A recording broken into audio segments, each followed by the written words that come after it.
తిరుమల తిరుపతి శ్రీ వెంకటేశ్వరుడి గురించి తెలియని వారు ఎవ్వరూ ఉండరు. ఈ కలియుగంలో ఆయన మనకి ఆపద్బాంధవుడు, అనాథ రక్షకుడు. గోవింద గోవింద అనుకుంటే చాలు జీవితం హ్యాపీగా సాగిపోతుంది. ఇంత ప్రసిద్ధి చెందిన ఆ దేవుడి కథ ఎందుకనో మనలో చాలా మందికి పూర్తిగా తెలీదు. రామాయణం, మహాభారతం లాంటివి తెలిసినంత బాగా మనకి శ్రీ వెంకటేశ్వర స్వామి వారి వైభవం గురించి అంతగా తెలీదు. రానున్న తరాలకి నాకు తెలిసిన వెంకటేశ్వర స్వామి కథని అందించడానికి ఈ వీడియో నేను చేసే చిన్న ప్రయత్నం.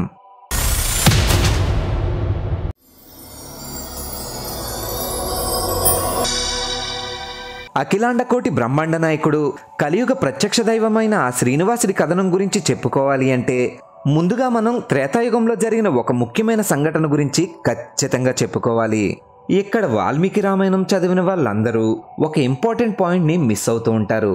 వాల్మీకి మహర్షి సామాన్యులకు సైతం ఈజీగా అర్థమయ్యేట్టుగా, బ్రీఫ్గా ఒక మానవుడి చరిత్రగా మాత్రమే రామాయణాన్ని మనకు అందించారు. కానీ కొన్ని పురాణాల్ని ఆధారంగా తీసుకుంటే మన ఊహకందనంత అద్భుతమైన గాథ శ్రీమద్ రామాయణం.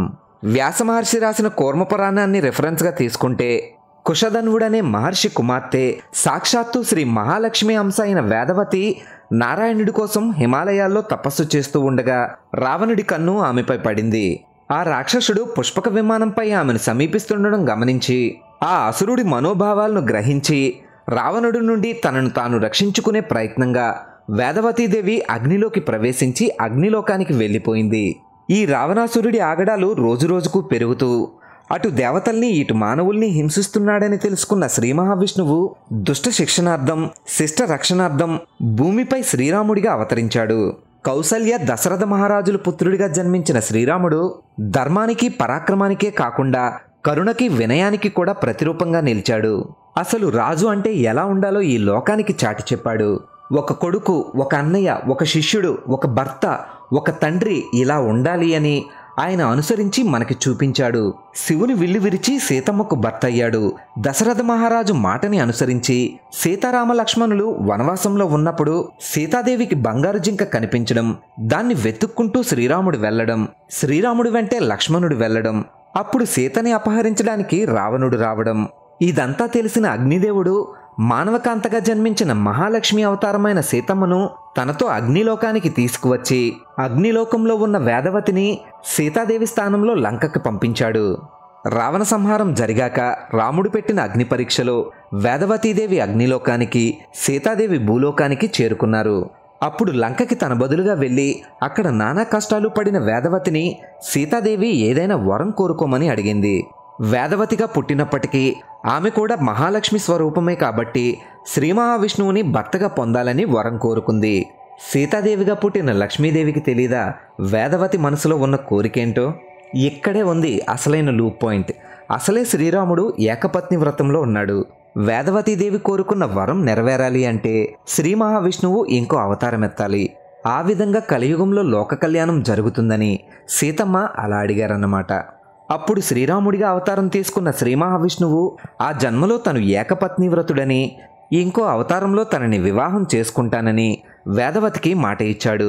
ఇప్పుడు ఈ కథని కాసేపు పక్కన పెట్టి ద్వాపర యుగంలోకి వెళదాం. శ్రీకృష్ణుణ్ణి కనకపోయినప్పటికీ కన్న బిడ్డలాగా లాలించి పాలించి పెంచి పెద్ద చేసిన యశోదాదేవికి ఆ నందగోపాలుడిని ఒక్కసారైనా పెళ్లి కొడుకులా తయారు చేయలేదని, 16,108 పెళ్లిళ్లు జరిగినప్పటికీ తన చేతుల మీదుగా ఒక్క పెళ్లి కూడా జరగలేదని యశోదాదేవి బాధపడుతూ ఉండేది. దాంతో శ్రీకృష్ణుడు ఈ జన్మలో కుదరలేదు కాబట్టి వచ్చే జన్మలో తన చేతుల మీదుగా పెళ్లి చేసుకుంటానని యశోదమ్మకు మాట ఇచ్చాడు. అసలే జగన్నాటక సూత్రధారి. ఆయనకు తెలియదా ఆ మాట ఇచ్చినందుకు మళ్ళీ మానవ జన్మెత్తి ఎన్నెన్ని కష్టాలు పడాల్సి ఉంటుందో? సరే, ఈ కథను కూడా కాసేపు పక్కన పెడితే కలియుగం వచ్చే సమయం ఆసన్నమైంది. కలిపురుషుడి ప్రభావం వలన ప్రతి మనిషిలో పాపపు ప్రవృత్తి పెరిగిపోతుంది. మనుషుల్ని ఈ పాపాల నుండి గట్టెక్కించడానికి, మంచి మార్గంలో నడిపించడానికి శ్రీ మహావిష్ణువు బ్రహ్మదేవుడికి ఇచ్చిన మాట ప్రకారం మళ్ళీ అవతారం తీసుకోవాల్సిన సమయం ఆసన్నమైంది.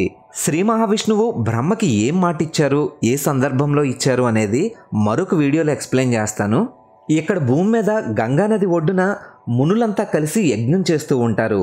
అంతలో నారాయణ నారాయణ అంటూ అక్కడికి వచ్చిన నారదుడు, మీరంతా యజ్ఞం చేస్తున్నారు బాగుంది, కానీ ఎవరి కోసం చేస్తున్నారు?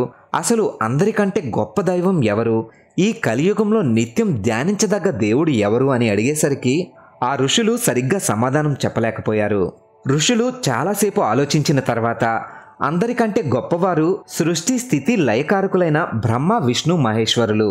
వీరిలో ఎవరు గొప్పవారైతే వారే గొప్ప దైవమని నిర్ధారించుకుని వాళ్ళలో ఎవరు గొప్పో తెలుసుకుని రావడానికి భృగు మహర్షిని పంపించాలని నిర్ణయించుకున్నారు. నారదుడు ఎవరు గొప్ప దైవమో తెలుసుకోవాలనుకోవడం, మునులంతా భృగు మహర్షిని ముల్లోకాలు తిరిగి రమ్మనడం, ఇదంతా జగద్రక్షణార్థం ఆ జగన్నాథుడు ఆడించిన జగన్నాటకం. మీరు వీడియోలో ఎంత దూరం వచ్చారంటే వీడియో నచ్చిందనుకుంటున్నాను. ఇలాంటి మరిన్ని ఇంట్రెస్టింగ్ వీడియోస్ కోసం ఛానల్ని సబ్స్క్రైబ్ చేసి వీడియో పెట్టిన వెంటనే మీకు రావాలి అంటే పక్కనే ఉన్న బెల్ నోటిఫికేషన్ని ఆన్లో పెట్టుకోండి. అలాగే ఈ వీడియోని లైక్ చేసి మీ ఫ్రెండ్స్ అండ్ ఫ్యామిలీకి షేర్ చేయండి. అలా బయలుదేరిన భృగు మహర్షి మొట్టమొదటగా సత్యలోకానికి వెళ్తాడు. అక్కడ బ్రహ్మ జీవుల తలరాతల్ని రాస్తూ ఆయన పనిలో మునిగిపోయి ఉంటాడు. సరస్వతీదేవి కూడా బ్రహ్మదేవుడికి సహాయం చేస్తూ భృగు మహర్షి రాకని గమనించలేదు. దాంతో భృగు మహర్షి కోపంతో రగిలిపోయాడు. వెంటనే భృగు మహర్షి, బ్రహ్మదేవా, నువ్వు నా రాకని విస్మరించావు. నా అంతటి ముని వస్తే కనీసం పలకరించలేదు, అస్సలు పట్టించుకోలేదు కనుక నేను నిన్ను శపిస్తున్నాను. ఇకపై నువ్వు భూలోకంలో పూజలందుకోవు, నీకు భూలోకంలో ఆలయం ఉండదని భృగు మహర్షి బ్రహ్మని శపించాడు. అలా అదే కోపంతో భృగు మహర్షి అక్కడి నుండి కైలాసానికి వెళ్ళాడు. అక్కడ పార్వతీ పరమేశ్వరులు ఆహ్లాదమైన వాతావరణంలో ఆనందతాండవం చేస్తూ భృగు మహర్షి రాకని గమనించలేదు. భృగు మహర్షిని ఆవహించిన విష్ణుమాయ అతనిలో అహంకారాన్ని పెంచి ఎదురుగా ఉన్న పరమేశ్వరుణ్ణి కూడా లెక్క చేయక, నా అంతటి వాడిని కైలాసానికి వస్తే నన్ను గౌరవించాల్సింది పోయి నువ్వు ఆనందతాండవం చేస్తున్నావా? అందుకే నేను నిన్ను శపిస్తున్నాను. ఇకపై నువ్వు భూమి మీద నీ సుశరీరంతో పూజించబడవు, కేవలం లింగరూపదారుడిగా మాత్రమే అర్చనలు అందుకుంటావని భృగు మహర్షి శివుణ్ణి శపించాడు. అలా భృగు మహర్షి మరింత కోపంతో వైకుంఠానికి బయలుదేరాడు. అదే సమయంలో వైకుంఠంలో శ్రీ మహావిష్ణువు లక్ష్మీదేవితో ఇలా చర్చిస్తూ ఉంటాడు. దుష్ట శిక్షణార్థం, శిష్ట రక్షణార్థం భూమిపై మళ్ళీ మనం అవతరించాల్సి ఉంది. ఇంతకు ముందు అవతారాల్లోలా రాక్షస సంహారం జరిగాక మళ్ళీ వైకుంఠ ప్రవేశం చేసేలా కాదు, కలియుగంలో యుగాంతం వరకు మనం భూమిపైనే ఉండాల్సి ఉంటుంది. ఎందుకంటే ఈ కలియుగంలో దుష్టుల్ని శిక్షించాలి అనుకుంటే మనం భూలోకవాసులందరినీ శిక్షించాల్సిందే. కలి ప్రభావం వలన ప్రతి ఒక్కరిలో దుష్ట స్వభావం కనిపిస్తుంది. కనుక నేను ఆడబోయే లీలా నాటకంలో ముందు నువ్వు వెళ్ళు, నిన్ను అనుసరించి నేను భూమి మీదకి వస్తాను అని శ్రీ మహావిష్ణువు లక్ష్మీదేవితో అంటాడు. అప్పుడు లక్ష్మీదేవి, ప్రతిసారి మీరు ముందు అవతరించడం, మీ వెనకాల నేను వచ్చి మీ చేత రాక్షస సంహారం చేయించడం కదా జరుగుతుంది, కనుక మీరే ముందు వెళ్ళండి అని అంటుంది. ఆవిడే కదా శక్తి స్వరూపిణి. ఆవిడ అనుగ్రహం ఉంటేనే శ్రీ మహావిష్ణువైనా సరే అసుర సంహారం తేలిగ్గా చేయగలుగుతాడు. లక్ష్మీనారాయణులు ఇలా దీర్ఘంగా చర్చిస్తూ ఉండగా అంతలో భృగు మహర్షి వైకుంఠానికి వచ్చాడు. చర్చలో మునిగిపోయిన లక్ష్మీనారాయణులు భృగు మహర్షిని పట్టించుకోలేదు. దీనిని అవమానంగా భావించిన భృగు మహర్షి కోపోద్రేకంతో శ్రీ మహావిష్ణువుని వక్షస్థలంపై తన్నాడు. శ్రీ మహావిష్ణు వక్షస్థలం అంటే లక్ష్మీదేవి స్థిర నివాసం. లక్ష్మీ నివాసాన్ని కాలితో తన్నిన మహర్షిపై కోప్పడకుండా శ్రీ మహావిష్ణువు గబాలున లేచి, అయ్యో, వజ్రం లాంటి దృఢమైన నా వక్షస్థలాన్ని తాకి నీ కోమలమైన పాదం కందిపోలేదు కదా అని శ్రీ మహావిష్ణువు ఆ మహర్షి పాదాలొత్తడం మొదలుపెట్టాడు. ఎంతమంది అసురుల్ని సంహరించాడైనా జగద్గురువైన శ్రీ మహావిష్ణువుకి భృగు మహర్షి ఏమాత్రమైనా సాటి రాగలదా? తనని కాలితో తన్నిన మహర్షిని శిక్షించడం ఆయనకి ఎంతసేపు చెప్పండి? జస్ట్ కన్నెర చేస్తే చాలు, బూడిదైపోతాడు. కానీ ఇక్కడ మనం ఒక ఇంపార్టెంట్ పాయింట్ని గుర్తించాలి. శ్రీ మహావిష్ణువు ఈ కలియుగంలో మనకి అత్యంత అవసరమైన ఒక క్వాలిటీని నేర్పిస్తున్నారు. అదే ఓపిక, పేషెన్స్. తన పుత్రు సమానుడైన భృగు మహర్షి కాలితో తన్నిన విష్ణుమూర్తి కోప్పడకుండా ఆయన పాదాలొత్తి పాదసేవనం చేశాడు. ఆ పాదాన్ని కడిగిన నీటిని తన తలపైన లక్ష్మీదేవి తలపైన చల్లి శ్రీ మహావిష్ణువు వైకుంఠమంతా కూడా చల్లుతాడు. అంటే ఇక్కడ భృగు మహర్షి అంతటి గొప్పవాడని అర్థం కాదు, విష్ణుమూర్తి అంతటి వాడు ఎంతో సహనంతో ఉన్నాడని అర్థం. సరే, ఇక కథలోకి వెళ్తే శ్రీ మహావిష్ణు సాత్విక స్వరూపాన్ని చూసిన భృగు మహర్షికి విష్ణుమాయ వీడిపోయింది. భృగు మహర్షికి అంధకార పొరలన్నీ వీడిపోయిన తర్వాత ఆయన ఎంత పెద్ద తప్పు చేశాడో అర్థమైంది. దాంతో భృగు మహర్షి శ్రీ మహావిష్ణువుకి నమస్కరించి వైకుంఠం నుండి వెళ్ళిపోయాడు. తన స్థిర నివాసమైన శ్రీ మహావిష్ణు వక్షస్థలాన్ని కాలితో తన్నిన మహర్షిని తన భర్త ఏం చేస్తాడో అని భయపడిన లక్ష్మీదేవి శ్రీ మహావిష్ణు ప్రవర్తన చూసి ఆశ్చర్యపోయింది. భృగు మహర్షిని విష్ణుమూర్తి అంత వినయంగా గౌరవించడం లక్ష్మీదేవి తనని అవమానించడంగా భావించింది. ఆ అవమాన భారాన్ని తట్టుకోలేక లక్ష్మీదేవి వైకుంఠాన్ని విడిచిపెట్టి భూమి మీదకి వచ్చేసింది.